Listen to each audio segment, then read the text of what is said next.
Live from New York, this is the Harvey Hour. My name is Stephen Harvey. Good to have you in. On a Friday, Super Wildcard Weekend is over. We are now entering the divisional round. We'll make our picks on Friday. As always, I'm joined alongside my dad, Stephen Harvey. How are you doing today? Oh, sorry, not today. Today's Tuesday. My fault. How you doing on this Tuesday? I wish it was Friday. I'd like to relive a lot of this weekend's games, although there weren't that many that were super duper, right? The Lions-Rams game was the most exciting one, but we're going to get into all of that. It's great to be here, Nate. Tuesday. Yeah. Lot to talk about. Not Friday. Not Friday. Not Friday. Tuesday. Yeah. Yeah, so lot to talk about. Yeah. Let's get into it. Yeah, so what a weekend, absolutely. Had games on Saturday, Sunday, and Monday. 2 games on Monday because Buffalo had a huge blizzard that people were sliding in the snow over at the Bills Stadium, so they're having fun out there. Bills asked fans and people around to help them out clearing the snow, blanket after blanket of snow. It was you know what? We had snow recently. Last night we had a little bit. Nothing like that. I know. I wish we had something like that. I mean, they had so much snow you couldn't even see the seats in the stadium. Seats. It was up over the seats. Yeah. And then those fans are something else, I'd say. They stood the whole game. They couldn't sit down. There was snow in all the seats. They were all standing the whole game. Bills Mafia That's a long time to breed stand. Of individuals. Yeah. I would have to say They stood the whole same game. as Philly. Yeah, no, yeah. It's snowball fights. You're throwing snowballs at players. I mean, hey, I like snow. That's what I said. I'm one of the very, very few people who winter is my favorite season of the year. Really? Yeah, winter. Winter, then spring. Well, that may be because you live in New York. We hardly ever get any snow. Yeah, we used to. I remember we used to. Now not so much. Let's jump into some football right now. So what a game it is for young quarterbacks. Once again, this might be another episode just about quarterbacks, but definitely a great performance from a young quarterback named C.J. Stroud, who put an absolute clinic.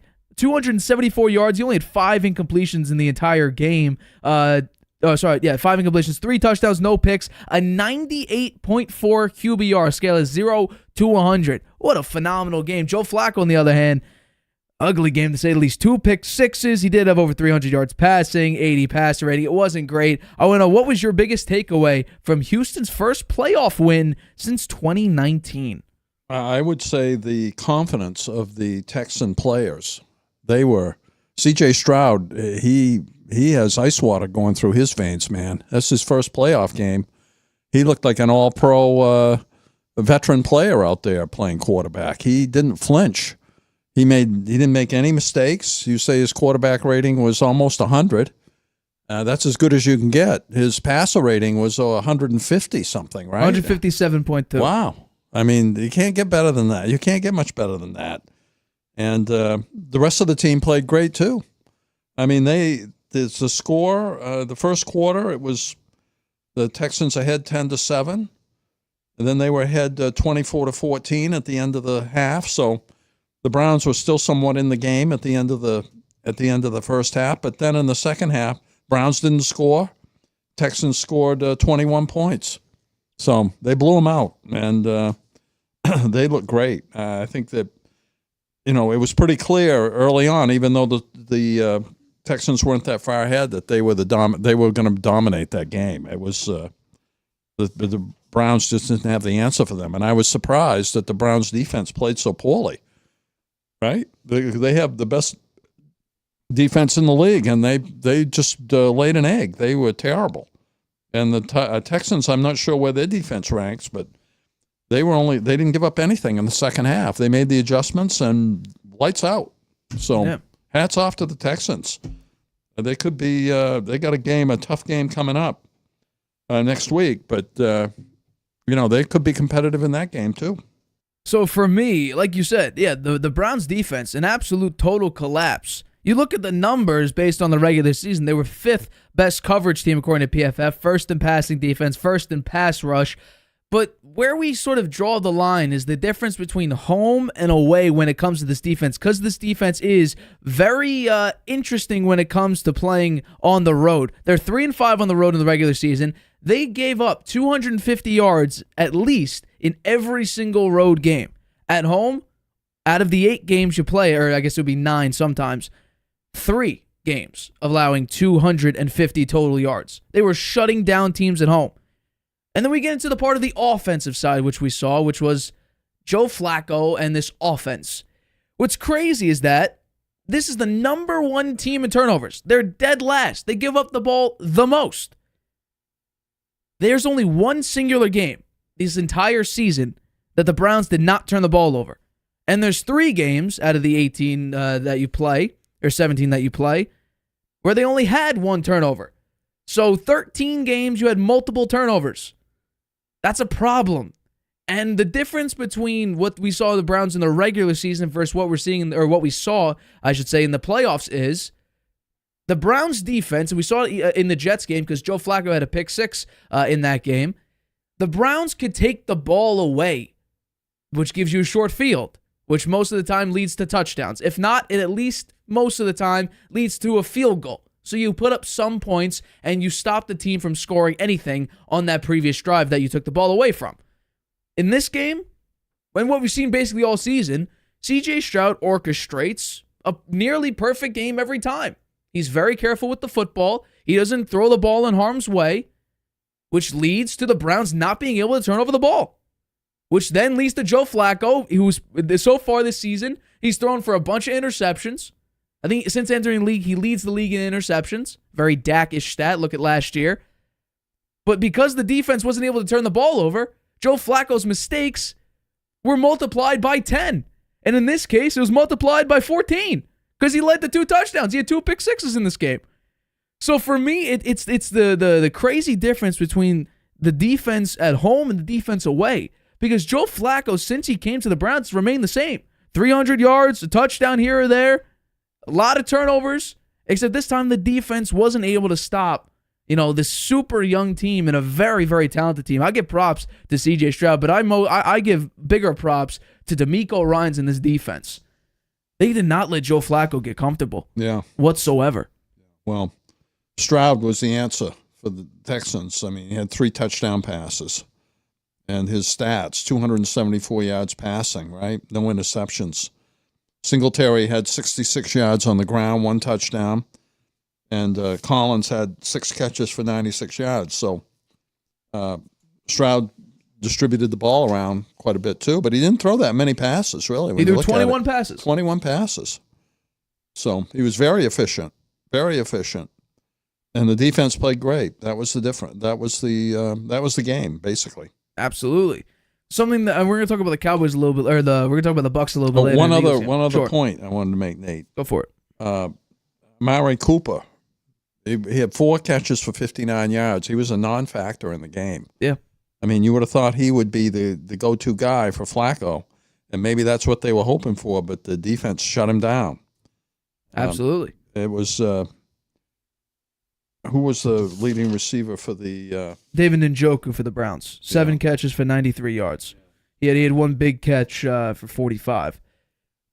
I'll say this as well. They couldn't run the ball at all. The only Browns, had Hunt had 8 carries for 26 yards. That was it. That was really it. Bell had 8 receptions for 54 yards. So they shut him down. Absolutely. 2.8 yards per carry for the Browns. It was a complete just domination on the Texans side on every phase of the game. Defense made Joe Flacco uncomfortable, pressured him. And by the way, the Browns have had a great offensive line for the past several years. When Baker was there, now when Baker's not there, they still have a great offensive line. They were banged up here and there, but overall this season, they've had a pretty good offensive line. They got to the quarterback 40% of the time. They pressured Joe Flacco 40%, which is very, very impressive for a defense who, based on every stat measure this season, according to, the total defense is 14th. So they're a little bit above middle of the pack. They're a great rushing defense, which we saw in this game, and not a great passing defense, which in this case, Joe Flacco, I would say, which is they have a 23rd best pass defense, which is in contrast to what they put on as a performance for this game. The passing game, Joe Flacco had 307 yards. It was all in garbage time because by the end of the second quarter, that second half, they did nothing. 21 points for the Texans, none for the Browns. So this defense stepped up. DeMeco Ryans, I give major props to him. Like I said in the last show, this is the 5th rookie quarterback coach combo to make it to the playoffs. Last one was in 2012 with Chuck Pagano and Andrew Luck. DeMeco Ryans has this team playing well. C.J. Stroud has sort of brought life back to a Houston team which even with Deshaun Watson there was reeling 4-13, 4-12 seasons. It was ugly. Now C.J. Stroud's got them back to 10 wins. When they had Bill O'Brien as their head coach. Yeah. We know how he looks. But yeah, no, this team won 10 games, which I don't think anyone really thought that they would do. Their win total was very, very low, over under 6.5. Can you believe this team was projected 6.5 wins? I bet the over on that because I thought they could win 7 or 8. Yeah, I didn't expect them to win 10. Yeah, and they stepped up tremendously. I said C.J. Stroud should have been the first pick, and he keeps proving me right again and again and again. Well, he was number adversity. 2. It wasn't like he fell very far. He was number 2. Right, but if we're talking about, people thought Bryce Young was, hands down the favorite to be the number 1 pick, and he was the number 1 pick. But I say if we're talking about performances, people would choose C.J. Stroud the first 5 picks if they could. Well, look at you have to give a lot of credit to the Texans front office. Yeah. Nick Caserio. Absolutely. Right? D'Amico Ryans. Yeah. Ideal pick for coach. Yeah. And then their strategy to trade away a lot of their picks and move up and pick the 2 best players that were available, right? Stroud and Anderson. Yeah. It paid off handsomely. Absolutely. They won a playoff game. No one was expecting that. No one was even expecting them to make the playoffs. So right. Great job. Fantastic. Next week will be a different story, though. Against the Ravens is going to be tough. However, I just say we just saw them against the number 1 defense in the NFL, the Cleveland Browns. The Ravens, I believe, had the number 2 defense. But I think there's not, and I said this about the Browns, and I was completely wrong because clearly I didn't do enough, breakdown on it. I didn't, watch the all 22. But I think there's not as few holes on the Ravens defense. I don't think they're this polar opposite home and away. They've been pretty consistent through and through. And especially at home, if I'm not mistaken, they played San Fran at home. And look what they did on Christmas. So it's going to be a very, very tough matchup. But with the way C.J. Stroud's been playing, he was in the MVP conversation earlier this year. Then he gets hurt. I think the Ravens got more on offense than the Browns did, though. They're a running threat. With Lamar they have a better quarterback. They definitely have a better quarterback. Yeah, but, they have Mark Andrews coming back, supposedly. He was practicing. So they're adding weapons. And I don't know if this season it seems like a one. We'll talk about it on Friday, our picks. But I don't know. I really like the Texans. You looked at me crazily earlier this year when I said, yeah, I think this team could win 8 or 9 games. You looked at me like, Nate, what the hell are you talking about? I thought they'd win like 2 or 3. And then their over-under was 6.5. So yeah. This is incredibly impressive. The Cleveland Browns, though, I don't think Deshaun Watson could have won this. DTR definitely couldn't have won this. PJ Walker for sure. I think the Texans would have beaten them on the moon, on Saturn, in the sun, anywhere you go. The Texans would have beaten them. Yeah. The way this team played, Joe Flacco turned the ball over. He threw 48. You don't want your 38-year-old quarterback who came into the league again at week 12? I want to say week 13. He's throwing 48 passes, throwing the ball in harm's way. He really had no answer for the Texans. The Texans came out to play, man. It was incredibly impressive for them. Okay, we're talking about quarterbacks. You mentioned C.J. Stroud and his quarterback rating. How high could you go? Well, I'll one-up you by saying that Jordan Love did that exactly. Yeah. Jordan Love, you talk about young quarterbacks and their performances. My God. Aaron Jones, 3 touchdowns. Jordan Love, 3 touchdowns. Cowboys, where are you? Dak Prescott, playoffs. Yep, same performance, same quarterback, even though in the regular season, Dak Prescott had arguably one of his best seasons. Dak Prescott, 60 attempts, 403 yards, 3 touchdowns, 2 picks, passer rating of 89.8, while Jordan Love, again, the 16 of 21, both quarterbacks, 16 of 21. C.J. Stroud had 2 more yards, the same amount of touchdowns. Jordan Love had a QBR scale of 0 to 100 of 99.3. The highest QBR ever given to a quarterback in the playoffs since ESPN created the stat back in 2006. Same passer rating of 157.2. He played absolutely incredibly. The Dallas defense, nowhere to be found. What a game for Jordan Love, Matt LaFleur, and this incredibly young team the Green Bay Packers have. I want to know, did this game say more about the Dallas Cowboys, or did it say more about the Green Bay Packers? I think it said more about the Packers because the Cowboys played exactly how they play in the playoffs. Terrible.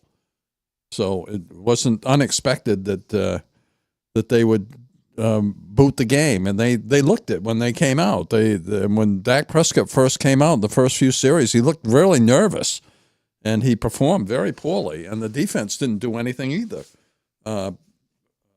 Micah Parsons had like one tackle in the game. He did one nothing. Pressure, one tackle. He did nothing. They were just not ready to play. Just like last year, they won against Tampa Bay, so they had a good game that year. But then they lost the next games. But the year before, they were knocked out too. So, it was more of the same, basically. Yeah. No, I agree with you. This Dallas defense, nowhere to be found. Stephon Gilmore, former player of the year, defense player of the year, sorry. Where was he? 4 targets, 4 catches. He got cooked. 81 yards. 1 touchdown given up. So, I'm incredibly impressed with the way this Dallas defense played. Incredibly impressed. I'm sorry, not the Green Bay defense, excuse me.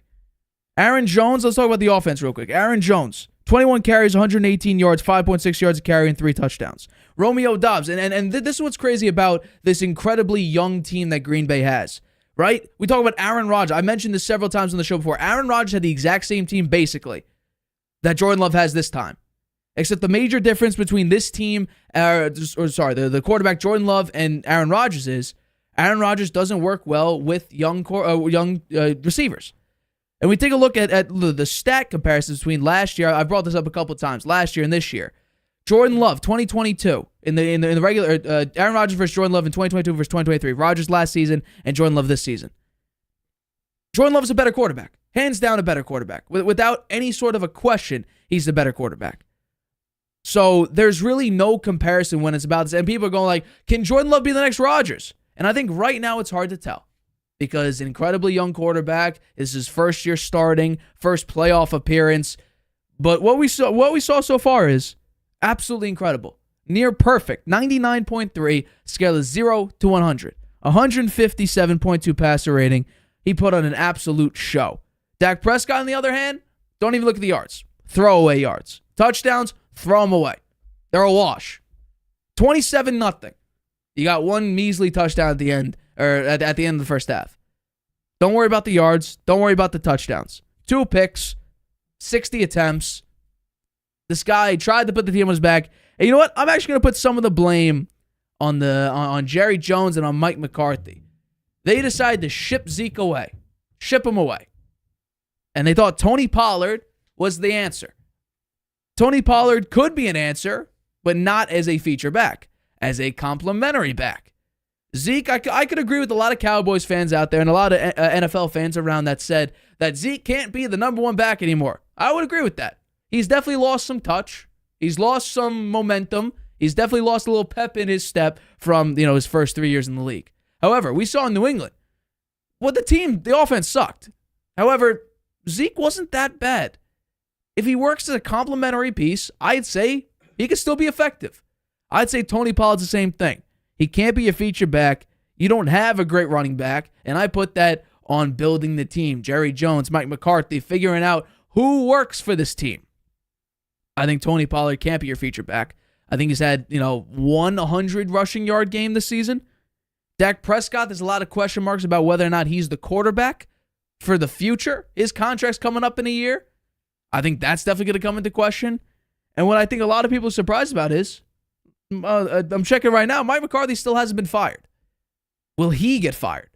I think there is a decent likelihood that Jerry Jones is going to think about it this season. It may not be, right away, because I think Jerry Jones, he wants to win now. But now that your season's over, you have time to think whether or not Mike McCarthy is your answer. There's going to be a lot of questions Dallas has with a lot of key positions. Not only that, your team's aging. The defense, aging. You have a lot of players who are aging. So you really got to, assess this team as, can we win with this team now? And if players are leaving, is it worth bringing them back at their advanced age? Or is it a young player who are willing to pay a lot of money to bring back? Micah needs to get paid soon. CeeDee Lamb needs to get paid soon. Dak already got paid, but he may want another contract with Dallas. There's a lot of questions that you need to ask yourself. But with this performance, and again, for me, I agree with you, Dad. This is more about the Green Bay Packers. Because this team, what they've done with this super young roster, Jordan Love connected with his receivers, Dontavian Wicks, Who is he? Nobody. Luke Musgrave, his touchdown. There was nobody within like 17 yards of the guy. You zoom out the screen, nobody's there. And then Romeo Doubs, a guy who said on an interview that Rodgers never went out to dinner with them. 6 catches, 151 yards, 1 touchdown. Rodgers had a problem with this. Rodgers couldn't work with this. Christian Watson, who I like. I liked him with Rodgers last season as a deep threat. He really was a no-show. 1 catch, 9 yards, no factor. He needs to work on his health a little bit. He's very injury-prone. This Green Bay team is something. It's absolutely something. And I think we could be potentially seeing, Matt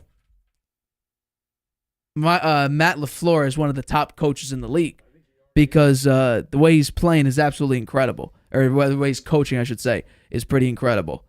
I mean, this team, Aaron Jones is a Cowboy killer. Several 100-yard games against the Cowboys, 5.6 yards a carry on 21 carries. I mean, there's not much you could say other than the Cowboys got beat down time and time again. They had no answers. They got beat in every phase of the game.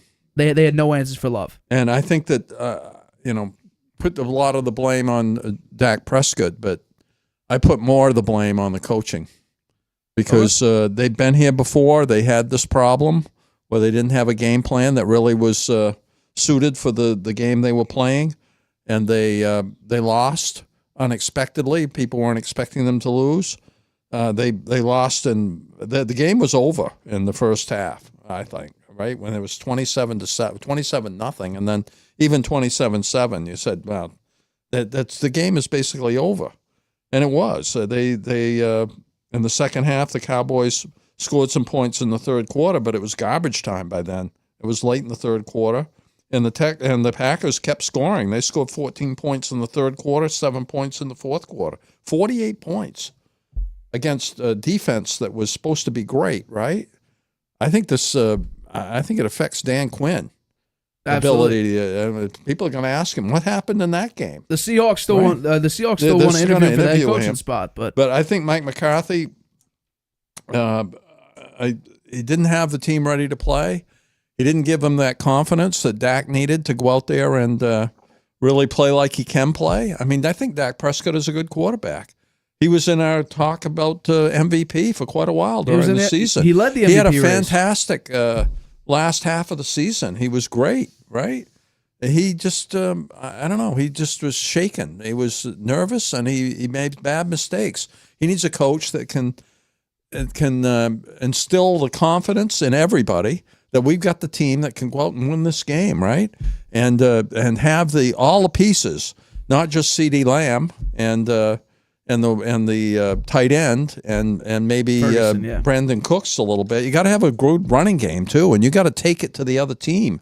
I think the Cowboys come up a little soft. They're more of a finesse team rather than a real ground and pound. They don't have that, and they need that to go along with their passing game. And I think that if they'd had that and they could have run the ball a little bit, it would have got Dak into the game sooner, and they wouldn't have given up those the pick six and the other interception.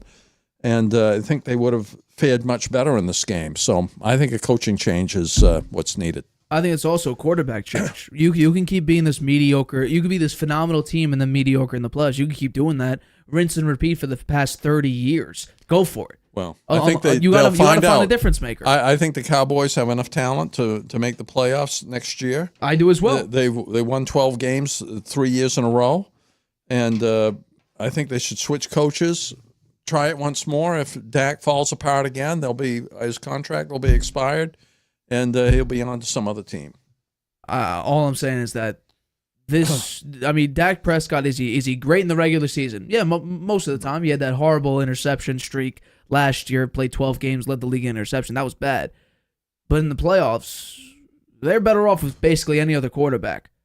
They have the talent. CeeDee Lamb, they had trouble connecting early in the game. He had 17 targets, 9 catches for 110 yards. He dropped a couple. He had one bad on the right side of the field. His arms didn't get up. The ball was slightly thrown behind him. Right through his hands. Right, yeah, exactly.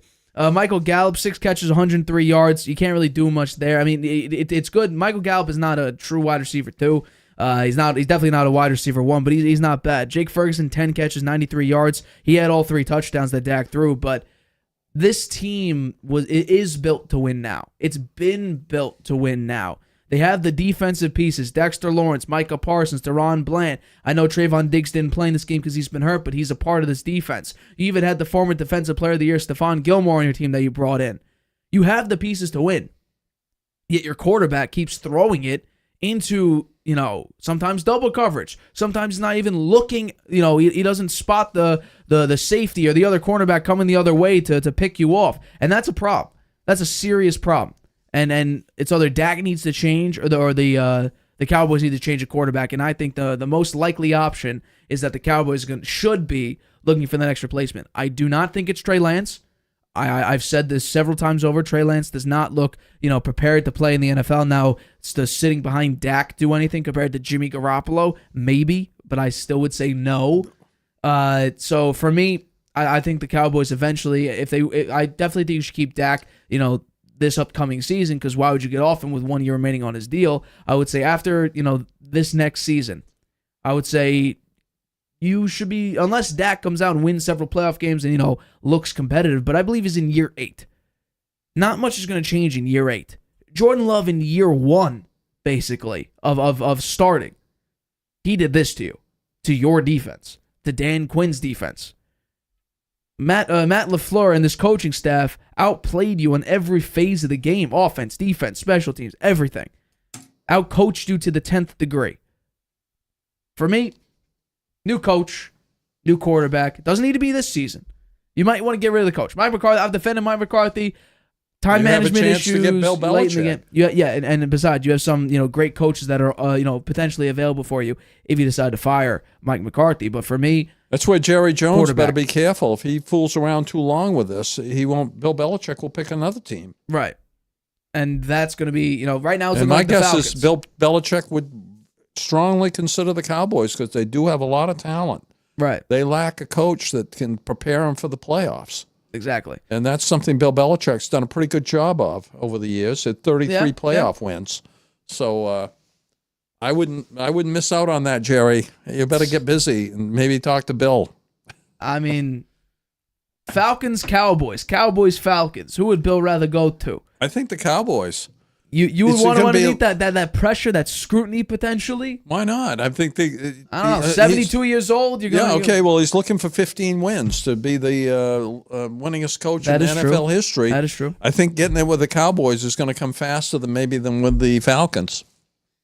We'll see. Falcons don't have a quarterback. That is true. Desmond Ridder is not the option. Taylor Heineke's a fun quarterback to watch when he doesn't need to, when he's not depended on. You put him in the middle of a game, he'll string up some magic. You want to give him one game?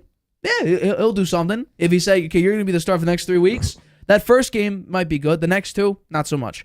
All right, we're going to take a quick break, but coming up, Lions, Rams. The Lions haven't done something the Lions haven't done something in 32 years that they finally did. And also the Buccaneers. Someone predicted Baker Mayfield to win a game.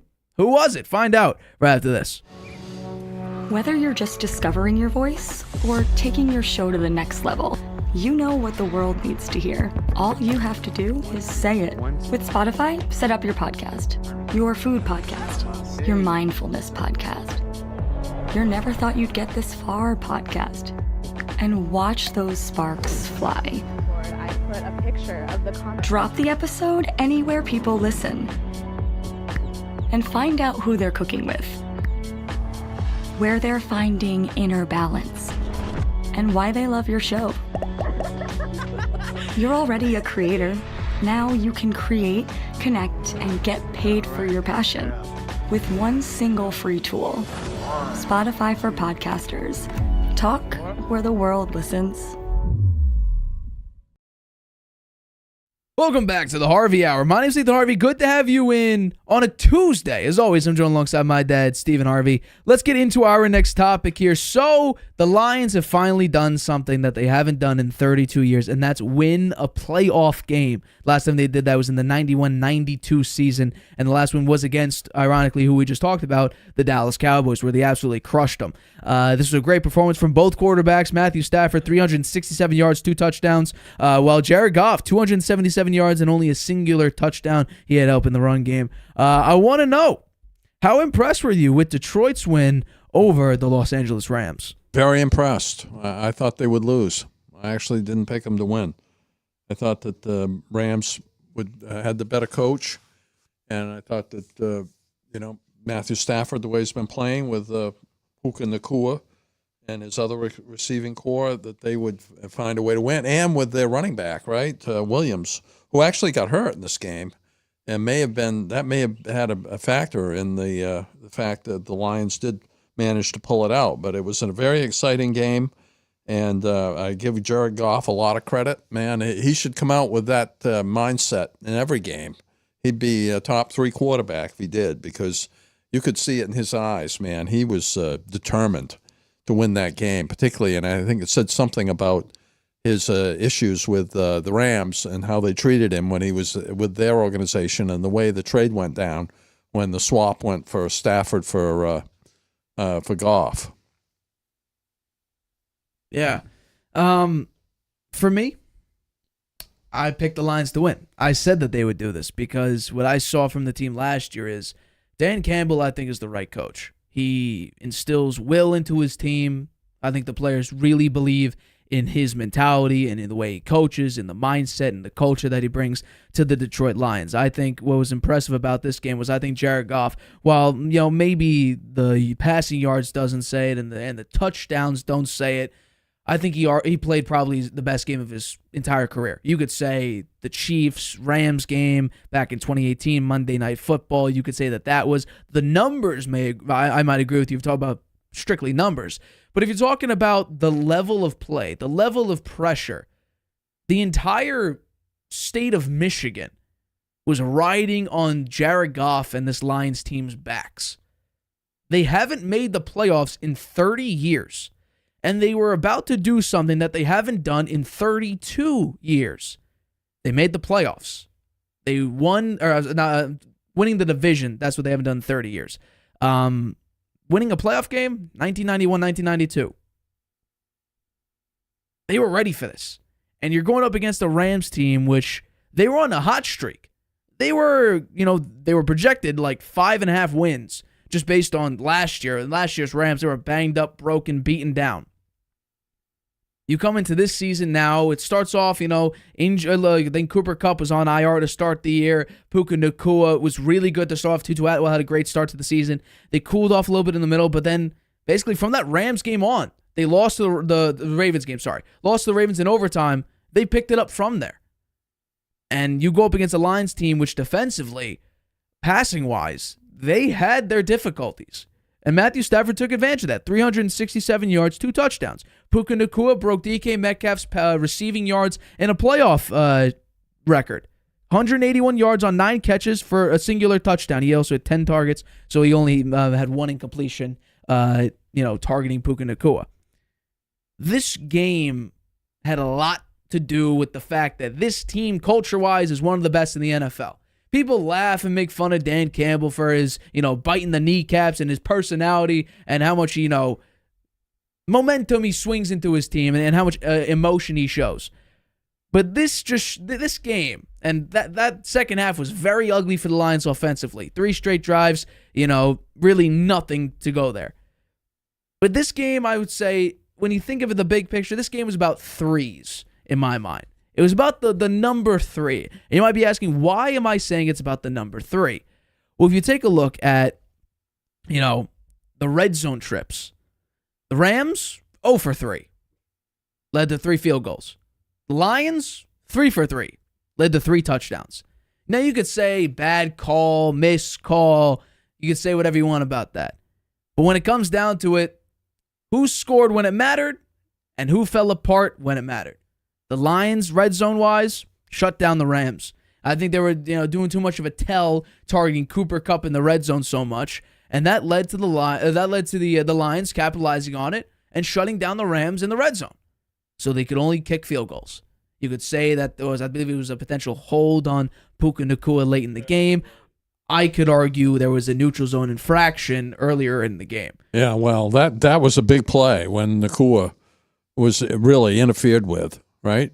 They Wasn't pulled him. They egregious. pulled him down. They Wasn't pulled him down. No, it was not. It was not there was a egregious. penalty though, Nate. It should I'm have not been. arguing it wasn't a penalty, It should but have been a penalty called. But I do think the Rams shot themselves in the foot with 2 holding calls, which pushed them way back, right? And they had to kick that field goal instead of going for the touchdown. It was those holding calls that really hurt them. I'm going to say this. We've talked about previous games for the Super Bowl, and we talked about Chiefs games that end due to penalties. At the end of the Bengals game, there was a penalty on the Bengals Chiefs game. There was a penalty on the Bengals that set the Chiefs up for a field goal. Stuff like that. This no call, it wasn't egregious. It was hidden. Well, I'm happy regardless of the outcome. If that was called a penalty, and now you had the Detroit Lions in 2 penalty situations late in the game that cost them the game. Yeah. Well, the Lions had some bad luck with calls against Dallas, and in that Dallas game, the 2019 game, they got a break in this one in the 24-23 win with that no call on Puka Nacua hold. Yep. That was a hold. And by the way, I still argue it shouldn't have been a penalty. They might not have scored because I don't know. Maybe it would have been a field goal. Though. Still been a field. Well, they got the field goal anyway, right? They wound up with a field goal. Could have been a touchdown. It could have been a touchdown. And then that last drive would have been more than a the holding first down. calls killed the Rams. Still had the opportunities there to get the touchdown, but the holding calls killed them. Right. And both teams played tremendously though. Both quarterbacks. Matt Stafford played incredibly. Jared Goff played tremendously. And what I said was the running game for the Lions is going to be the key here because the Rams don't have a great rushing defense. 82 yards amongst the 2 running backs. It wasn't a dominant performance. Each had a touchdown. But David Montgomery, 14 carries, 57 yards and a touchdown. Not bad, 4.1 yards per carry. Jahmyr Gibbs, not as explosive as we've seen him, 3.1 yards a carry. He had 8 carries for 25 yards. But they were effective enough that the play action for Jared Goff helped them a decent amount. They didn't do it, by the way, they didn't do it tremendously, but he was 5 of 7 for 62 yards. It's 71% completion percentage on play action. Do you think the fact that Williams got hurt, he had 13 carries for 61 yards. He got hurt in probably the most inopportune moment for the Rams. It was the last drive he didn't play for the Rams. It was the last drive, so they had to send out Ronnie Rivers to be trying to carry the way there. And because Kyron Williams wasn't out there, I think they felt they needed to pass more because what Kyron Williams was doing was picking up first downs. He was getting a lot of yards, picking up first downs. He was running the ball enough that the passing game was as effective as it was. Yeah, well, in that the drive where they got down there before the holding call, having him in there, maybe they could have pounded their way into the end zone, and he was not there. He was hurt. Amon-Ra St. Brown, another incredible performance, 7 catches, 110 yards. Josh Reynolds, a great start to the game. He had a bunch of yards early to start the game, 5 catches for 80 yards to end the day, though. Sam Laporta, we were maybe he wasn't going to play this week, maybe not. Turns out to have one of the biggest catches in the game. He scores a touchdown. He only had 3 catches on the day, though. 3 catches, 14 yards, and a singular touchdown. How about Nakua's stats? I said that. Puka Nacua breaking records out here. 9 catches, 181 yards, and a TD. He's been incredible all season. 5th round pick. I mean, that's a steal and a half. You get a receiver a tough receiver like that in the 5th round. I would feel like only good things could come out of that. Let's get into this game. So it was crazy when I said on Friday that I'm picking Baker Mayfield to win this game. But I said the Eagles have hit rock bottom. This is a crazy year. I'm picking Baker Mayfield. You picked the Eagles. And what a game this was. A lot of things could be said about both teams. I think a lot more could be said about this Eagles team, though. They played horrible. 32 points for the Tampa Bay Buccaneers and 9 for the Philadelphia Eagles. Jalen Hurts, 25 of 35, 250 yards and a singular touchdown. Baker Mayfield, on the other hand, 337 yards, 3 touchdowns, and the big one, no interceptions. I want to know, how surprised are you at the Buccaneers' dominance over Philadelphia? I was surprised. I picked the Eagles to win. So, Baker Mayfield looked great out there, huh? I think, do I remember you telling me he was never going to start in the NFL again? I did tell you that. He's had quite a rebound from that since then, right? Absolutely. Really, he looks great. And hats off to the Buccaneers for picking him up. They had a lot of dead cap money. They didn't have much room to be able to negotiate a deal for a replacement quarterback. They got a steal on him, and he delivered big time. And he looked very confident, and he's playing with some injuries. I thought that the Bucs really they dominated the Eagles. The Eagles had no points in the first quarter, 9 points in the second quarter, no points in the third quarter, no points in the fourth quarter. The defense did their job, and the Bucs balanced scoring every quarter, 10, 6, 9, 7 for 32 points. Great game for the Bucs. I did say that Baker Mayfield will never start again. However, I did admit that I was wrong. Yeah. And that I thought Baker deserved a second contract. And this performance, I think, makes that even more true. Because Baker Mayfield did something that last year Tom Brady couldn't. Against an Eagles team, which has a lot of talent but has been slipping lately, Baker Mayfield and this team already got crushed by the Eagles before. And they've been prone to not play well. And what I find very embarrassing about this is the numbers for the Eagles defense, we've showed this a number of times on the show. The numbers for the Eagles defense are shockingly bad coming from last season. But this season, it's weird. Because in this game, I would say the Panthers, like they did, 2 weeks ago, they gave the Bucs a harder chance to win, a harder opportunity than the Eagles did in this game. And you look at the Panthers, players, and you look at that roster and compare it to the Eagles, it's not comparable. The Eagles have literally basically every single position the Eagles have that are better than the Panthers. I think this comes down to coaching. I don't know exactly, obviously, what's going on within Philadelphia and in the front office there, but I think something's going on. Because there is no way, and teams tend to slip after you go to the Super Bowl. The Chiefs did a little bit this year, but they seem to be pretty good. However, it was against a Dolphins team that were major frauds. But like the Rams, as soon as they went to the Super Bowl the following year, they weren't the same. The Bengals, they made it back to the playoffs, but they lost to the Chiefs, couldn't beat them. Teams that make it to the Super Bowl, generally, they take a step back. The Eagles took about 15 steps back. They lost their OC in D.C. We were wondering before the season, how big of a change will that be for this offense and this defense? They lost Hargrave to the 49ers. How big of a loss was that? You replace him with Jalen Carter, who had a pretty good year this year. A.J. Brown, we've seen him over the course a number of games this season, the Chiefs game, Vikings game. We've seen him and Jalen Hurts seem to argue on the sideline a little bit when they're winning games. In the Vikings game, they were winning when him and Jalen Hurts were going back and forth. Now, it's sort of like a Stephon Diggs thing, where we're catching them at a bad moment. Except the difference is, I think this digs a little bit deeper, I would say. The Eagles are not a great team this year. They're not good. I think Sirianni not calling plays, not really being involved. He's a walk-around guy. He has a lot of energy. You saw him at the end of the Chiefs game, what he said to the Chiefs fans. I think Sirianni should be on one of the hottest seats in the NFL. Because how this team fell off shows you how maybe not important or not how driven this team was. They were 10-1. Yeah. And then that one loss was to the New York Jets. And I've said this before, Mac Jones had his best career game against this Eagles team.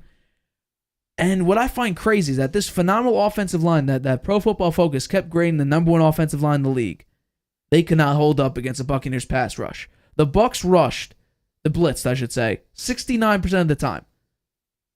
Jalen Hurts was under pressure 56% of the time. Really no time to throw. Couldn't get set. Couldn't get ready. They couldn't run the ball effectively, which is what they could do the first time they played Tampa, which they could run the ball well. 15 carries, 42 yards, 2.8 yards a carry. The Bucs, on the other hand, Rachaad White, 18 carries, 72 yards. He did well. The running Not game bad. was good. Yeah. And also, I want to talk about this real Their running quick. game generally is poor. And it was good in the playoff game. Another reason why I say that this needs to be about coaching, not about the players necessarily, is because the amount of missed tackles in this game. They nearly had the same amount of missed tackles as pressures. 17 pressures, 13 missed tackles. Terrible. Absolutely terrible. They look like they forgot how to play NFL football. This was bad on so many accounts. I don't really understand it. Although maybe I do a little bit, because the way they changed up the defense and had the defensive They went coordinator from bad to worse. up in the stands and Matt Patricia calling the defensive plays. I don't get that. To me, that's a leadership issue. It went from bad to worse. You think Matt Maybe the Patricia was players going to be the answer? reacted badly to that. So it was very poor. This Eagles team needs to do some real self-reflection. Maybe another potential stopping point for Bill Belichick. Potentially. I don't know if they'll get off Sirianni. There were a couple of rumors that they would seriously I heard consider that they're it. seriously considering firing him. Yeah. I don't know if you do 3 seasons into his coaching tenure with them. However, this he did take him to the Super Bowl last year. He did. However, I think we're seeing that it wasn't really Sirianni that did that. Shane Steichen, Jonathan Gannon, they had a massive role surrounding in that. yourself with good coaches is part of the leadership of a head coach.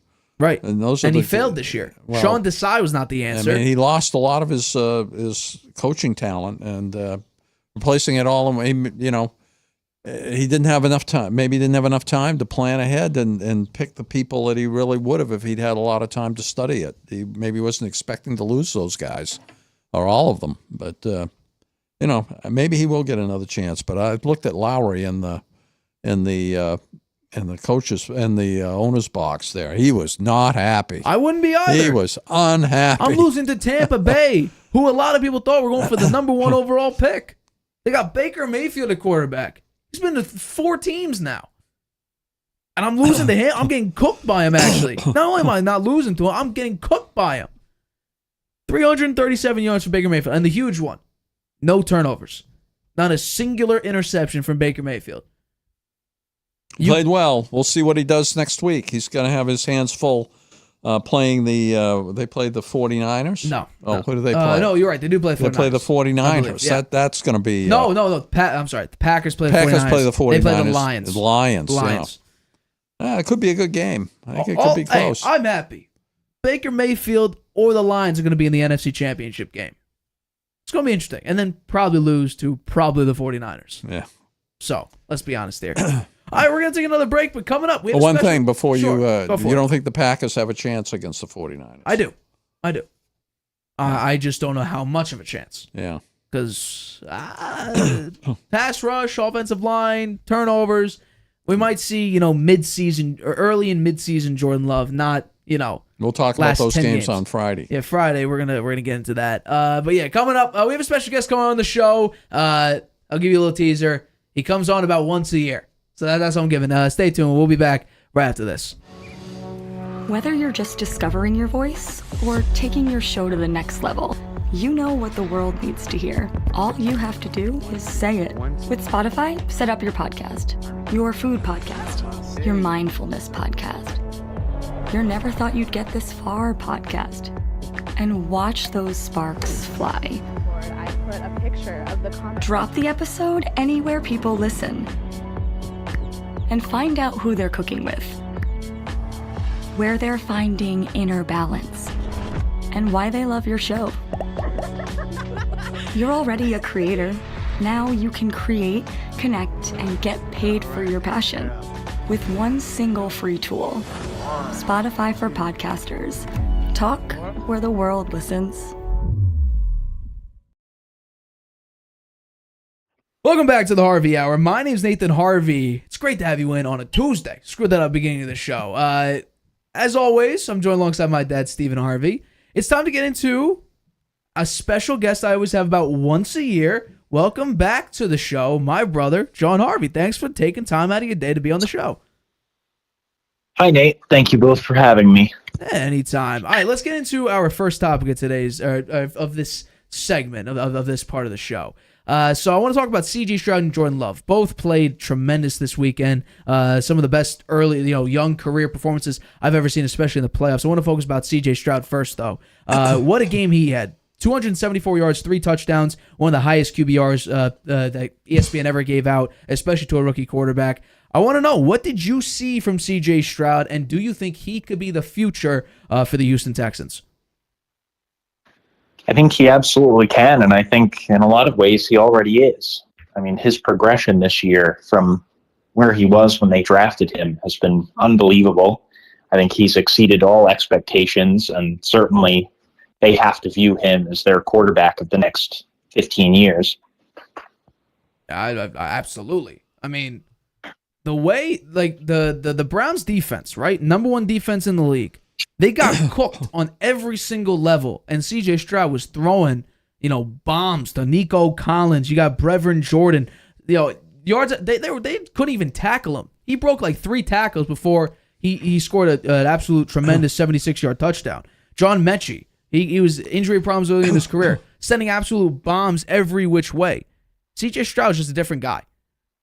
I mean, I know we talked about this before the show.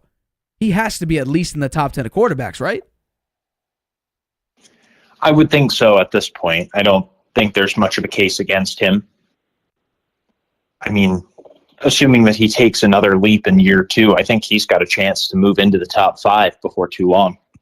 I mean, we saw early in the season he was the top 5. He's definitely the rookie of the year, right? He's going to be the rookie of the year. He's going to get that award for sure this year. He could have been. We had him in the discussion for MVP a while ago. Then he got hurt for a game or two, and then he didn't play lights out, but he did get him into the playoffs. And wow, that playoff game! The thing that impressed me the most about him was his confidence. He was like ice water in his veins. He's a rookie out there playing in his first playoff game with his coach, who was also first time he was in the head coach in a playoff game. Also, the OC is the first time play caller as well. A lot of those players, first time they've been in the playoffs, they played great. Really, hats off to the coach and to the quarterback. I think the whole organization, just considering where they were a year ago with Davis Mills playing quarterback to where they are now, it's night and day. Yeah, and the moves they made with their front office guy who came from the Patriots, Nick Caserio. Yep. Right? They traded up to get Stroud. They traded up to get Anderson. They gave up a lot, but look what it yielded. It yielded a playoff win. Yeah. Getting into the playoffs and a playoff win. And the coach. We got them too. I mean, the guy, he batted 1,000, really. Caserio, fantastic job. Yeah, after a couple of years of subpar performances and questionable decisions, I think this is really validating for them, showing that all of the things they did that people didn't understand really paid off for them. And hiring and firing coaches after a year, really trying to find the right person for the role. I think a lot of people are looking pretty bad looking back on it now. Yeah. You think Browns right now regret, I know we're going to talk about him, coming up soon, but you think the Browns are regretting, getting rid of Baker Mayfield, getting Deshaun Watson from the Texans? I'm sure they have to be regretting the move for Deshaun Watson. Baker Mayfield or not. I think he has not provided much value for them, especially considering what they're paying. Yeah. And I mean, for him to be in some ways outperformed by a 38-year-old who wasn't on a team at the start of the season. More than half. I don't think that this makes him look very good. Not that he really looked that great to begin with. That is true.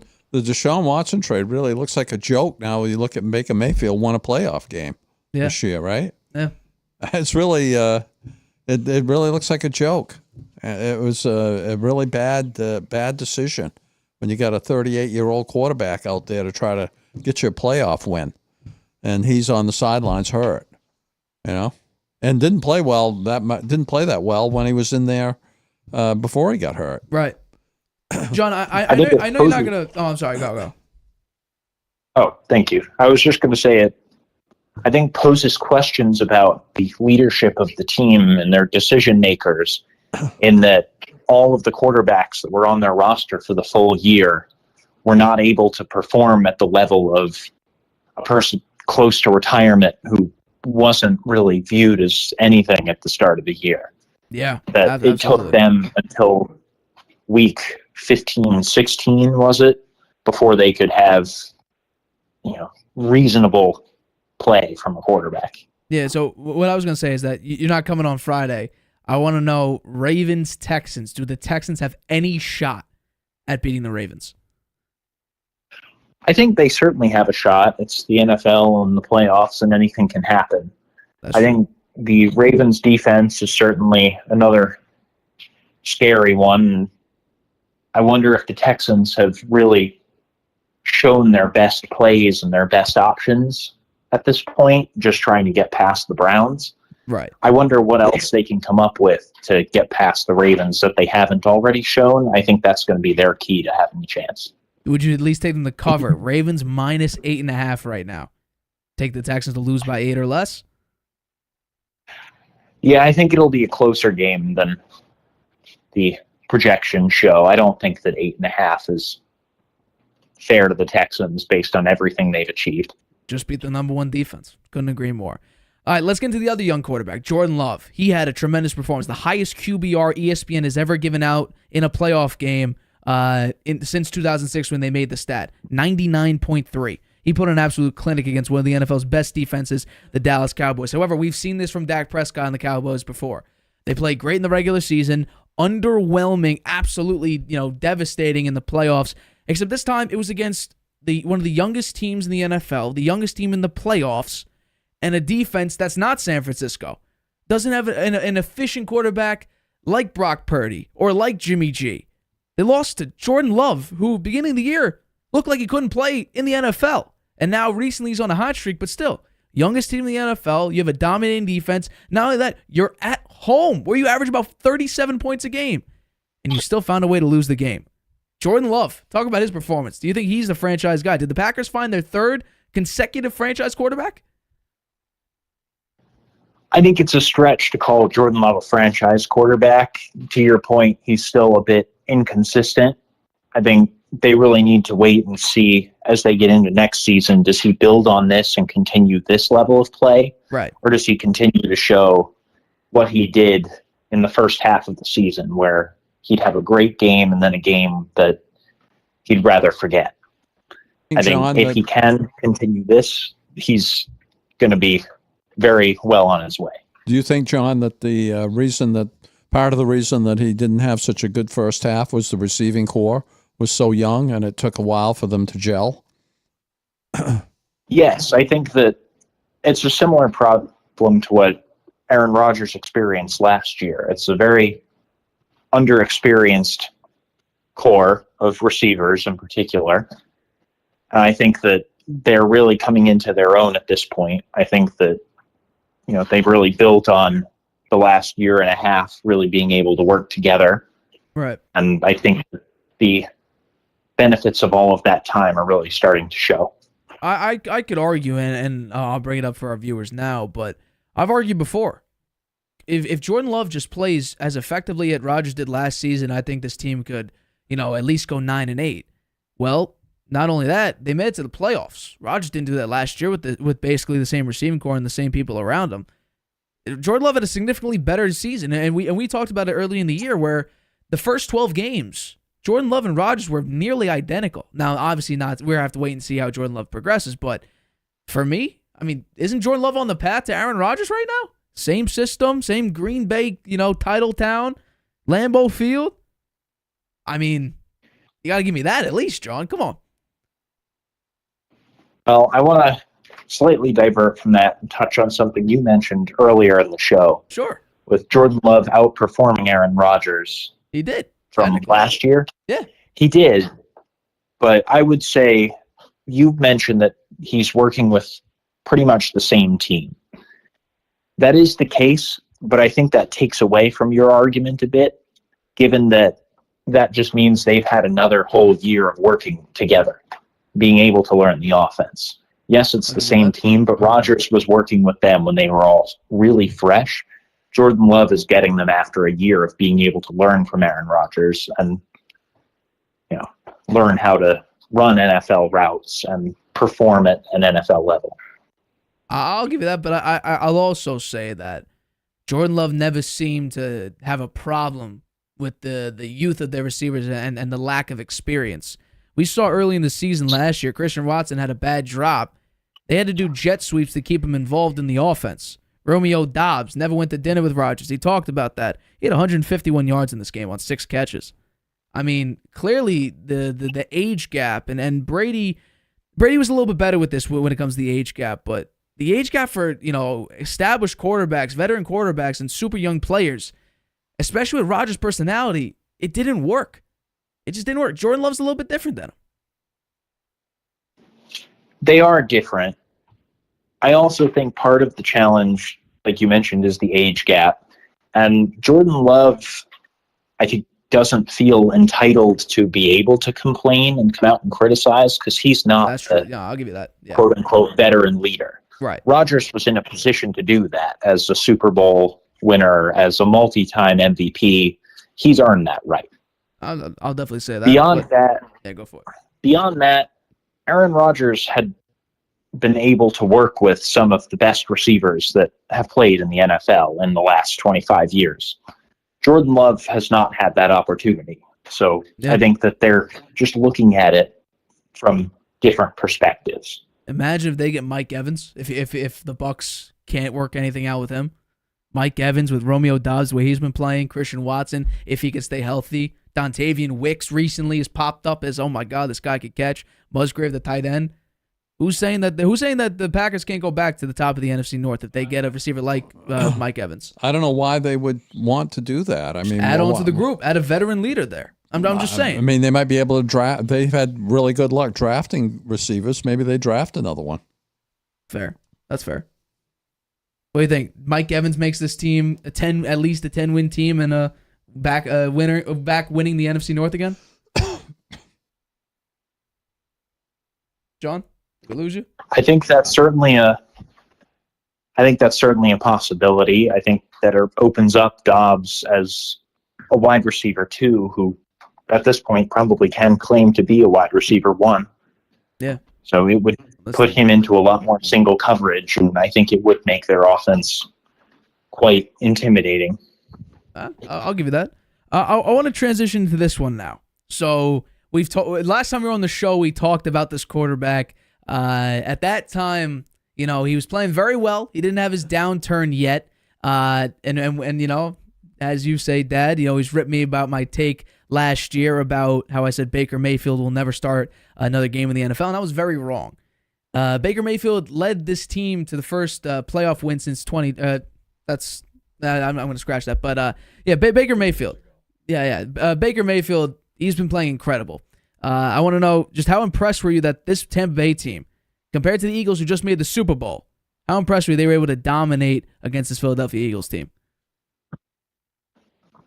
I think the Eagles were certainly very underwhelming in this game. I think they made the Buccaneers look a bit better than they perhaps are, given the Buccaneers had just beaten the Panthers 9-0. Right. I think there's certainly some variations and fluctuations in their performance.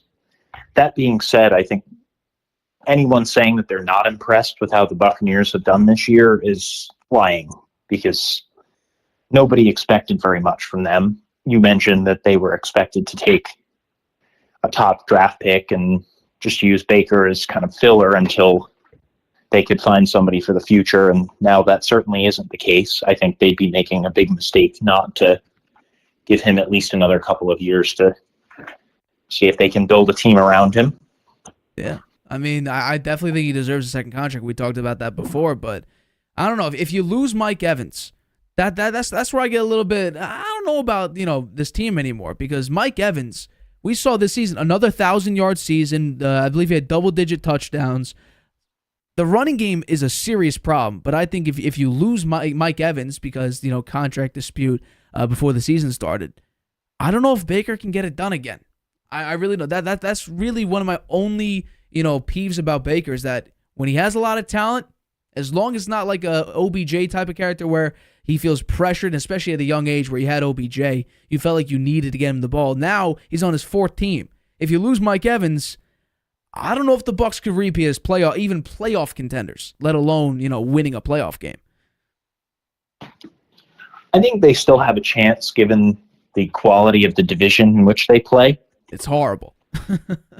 Beyond that, yes, Mike losing Mike Evans would hurt very significantly. I think that puts a lot of pressure on their other receivers and obviously Baker to make a lot more plays on their own rather than being able to count on a Pro Bowl caliber receiver. I would say Chris year in and Godwin year out. is a wide receiver too, but I don't see him as a wide receiver 1. I think he's much better in that complementary wide receiver 2 slot. That's where Brady used him. Mike Evans is like the red zone guy along with Gronk. Chris Godwin, I don't know if he could be like that true receiver 1. He's not as tall as Mike Evans. We've seen Mike Evans. He doesn't miss games.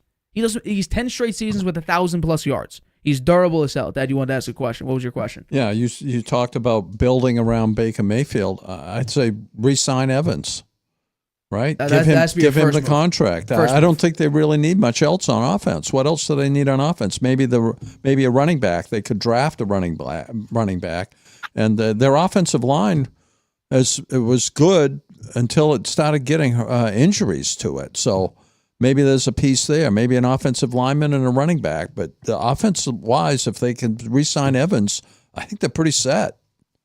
I don't know what else they would need. Offensive line. The Baker Mayfield got pressured a lot from the left side. That left side definitely is. And then interior-wise, center's fine. Your left guard, right guard. I would say work on your interior line. But hey, most not incredibly mobile quarterbacks, that interior offensive line and your blind side tackle, that's where you need to, first of all, for the running game, you need those interior guards. That left tackle, if you obviously most quarterbacks are right-hand throwers, that left tackle is crucial for you. They had to move Tristan Wirfs to right tackle. So I would say you got to rebuild it. Definitely Mike Evans should be number 1. Offensive line's number 2. John, do you agree, disagree? What are your thoughts on that? I think that signing Mike Evans to a long-term extension is absolutely their number 1 priority. I think that's probably their number 2 priority and number 3 priority as well. Okay.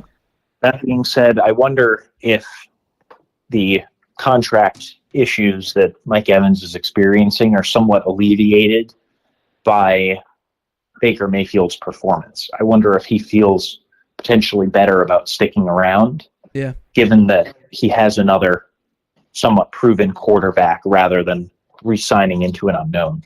And that was the shocking thing for me, right? He goes to the Panthers. They're horrible with him. He plays well in the fourth quarter in that first game against the Browns. I thought he got screwed over due to penalties, but he's stepped it up this season because I feel like he's now not the progressive guy. He's not the Heisman guy. He's Tampa Bay Buccaneers starting quarterback Baker Mayfield. Nothing else. I think he's matured now. Now, is that a desperation feeling or if that's legitimately he's matured?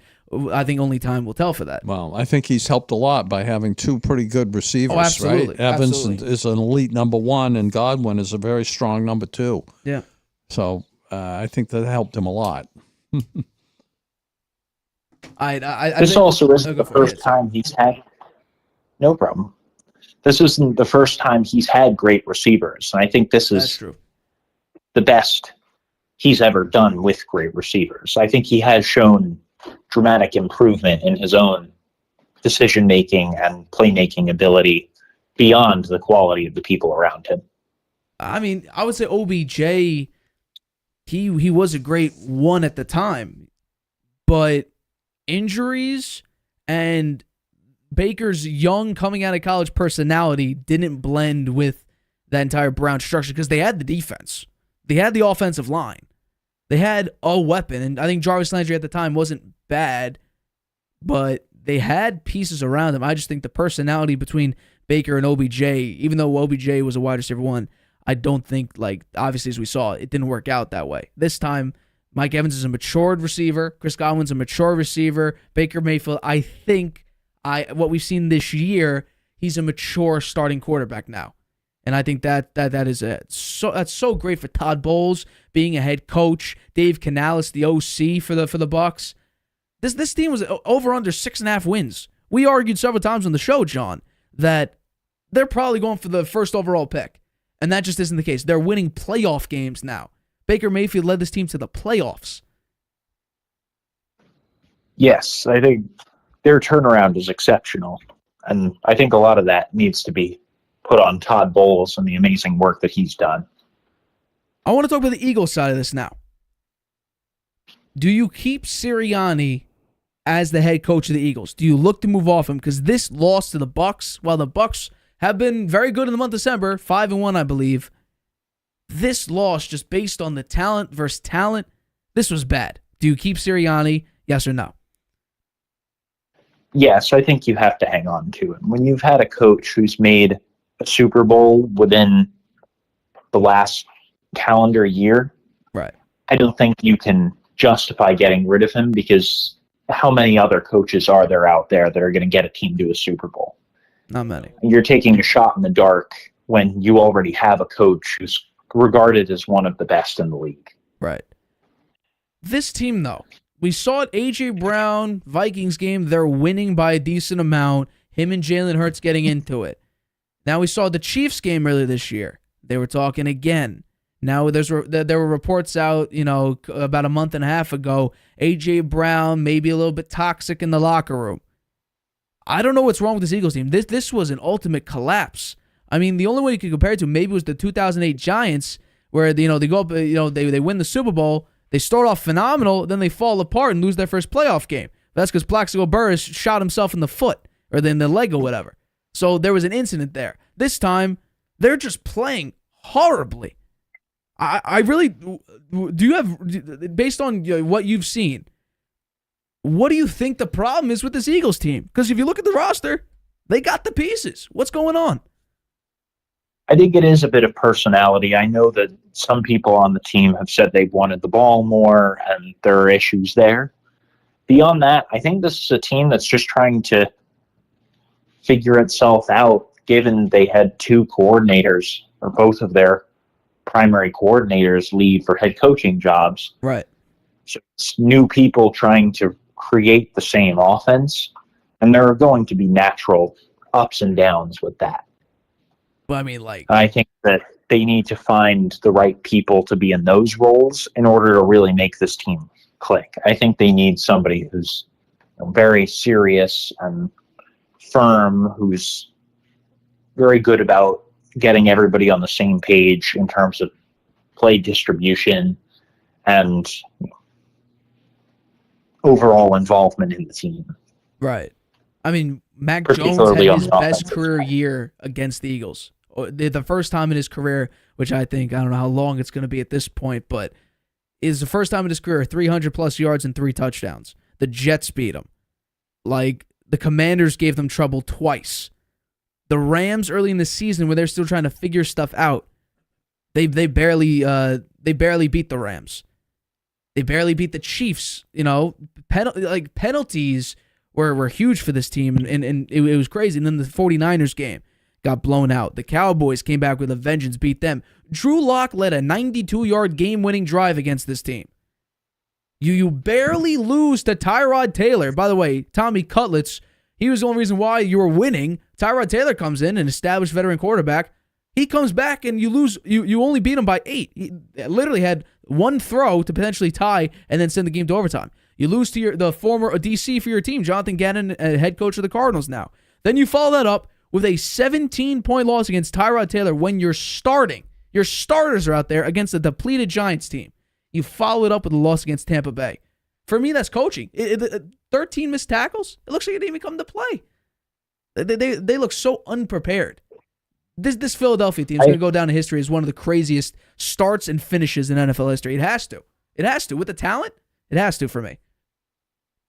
I 100% agree with you, and I think you're totally right about it being a coaching issue. That being said, I don't think that the organization should pin that all on Sirianni at this point. No, I don't think so. I think they give him one more year to find the right coordinators, the right coaches around him. Right.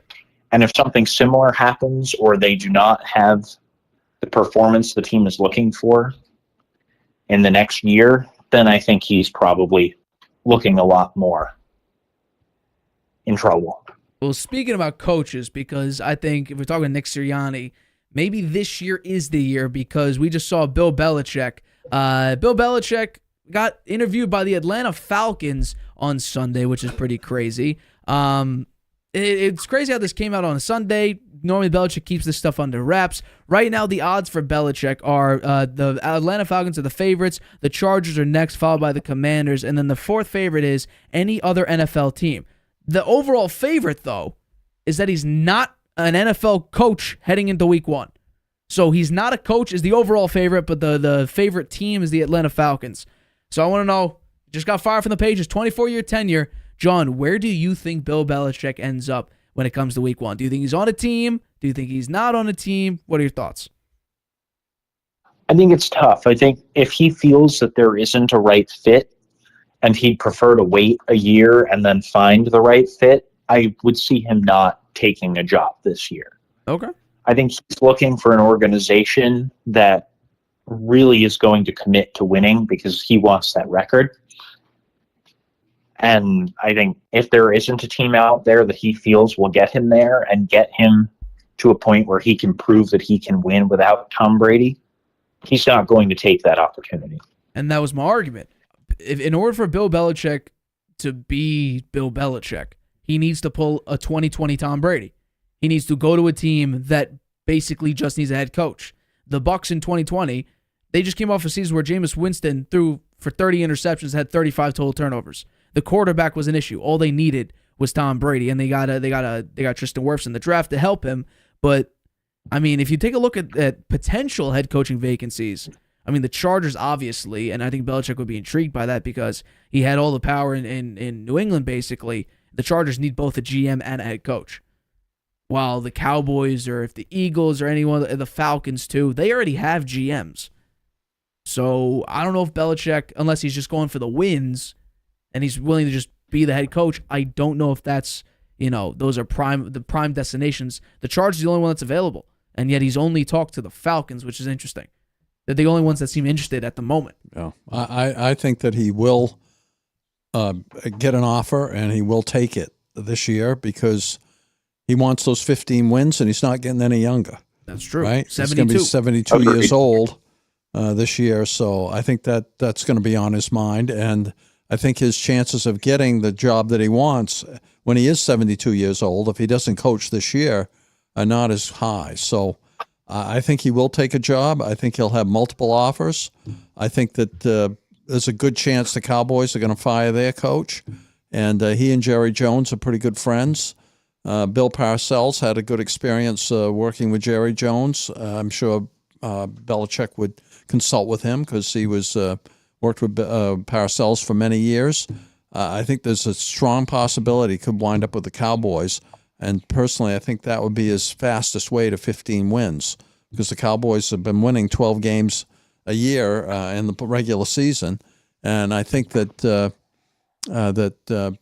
Jerry Jones will view Belichick as a good option for trying to get that playoff win, which has been eluding them now with Mike McCarthy at the helm. Yeah. Especially given that Jerry Jones isn't getting any younger either. That's right. He's 81. I think he'd like to see him win one. Yeah.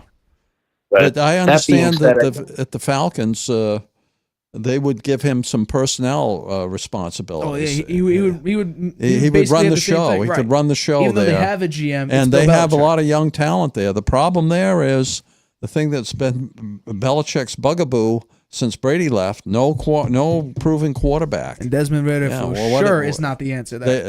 I would think. Their draft pick is down the line a ways, right? I mean, maybe they draft a quarterback, but I bet if Belichick takes that job, that they bring in another quarterback. They trade for one.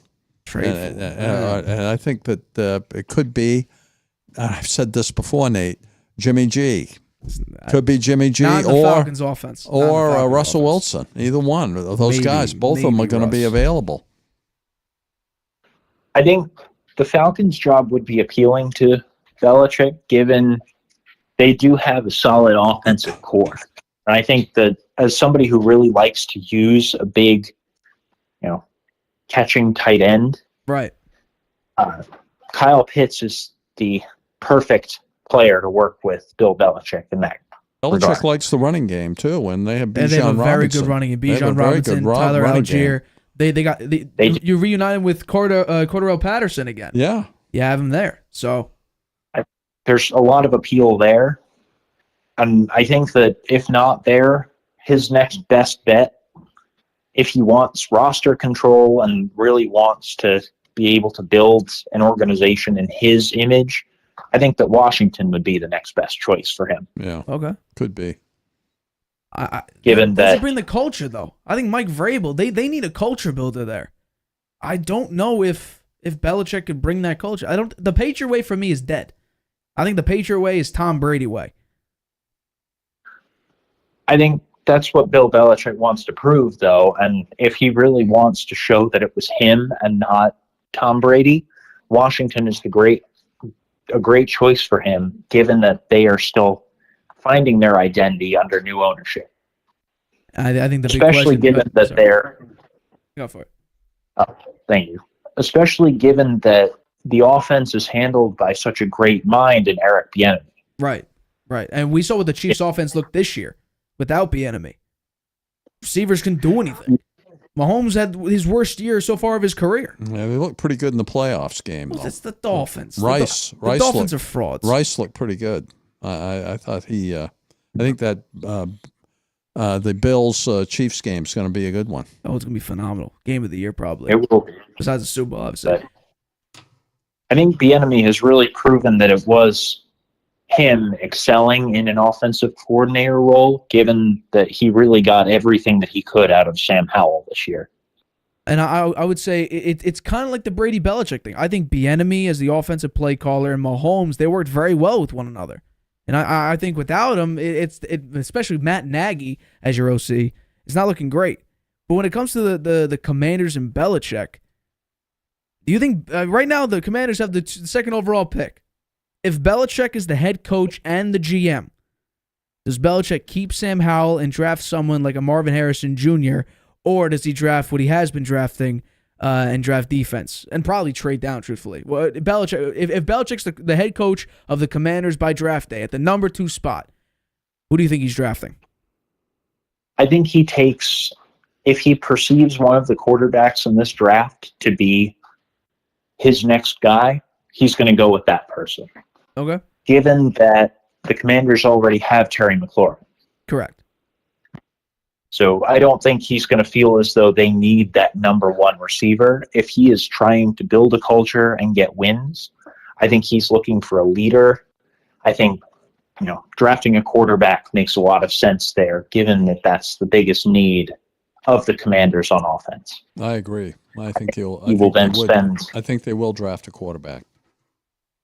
I think from there, then they should spend a lot of their other picks on maybe another offensive lineman just to build that and take a lot of defensive players. I think they got a lot of holes. They have a lot of holes to fill. 60-something sacks on Sam Howell this year. They traded away the 2 defensive ends too. Both very good players. They traded away both of them. Sweat and Young. Yeah.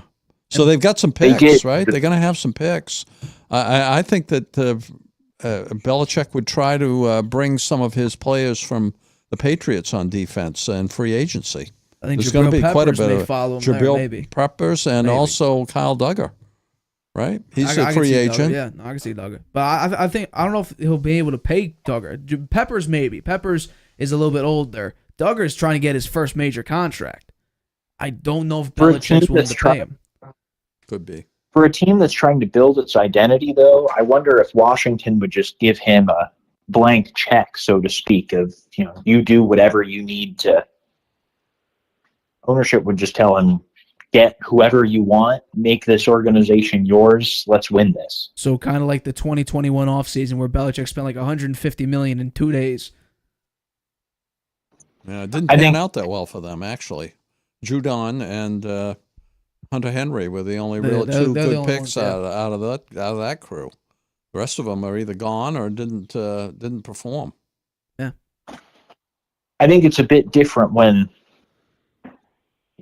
he's moving to a new organization, though. I think there's more of a foundation to be built, and I wonder if that would appeal to some players in really being a building block in the post-Snyder era in Washington.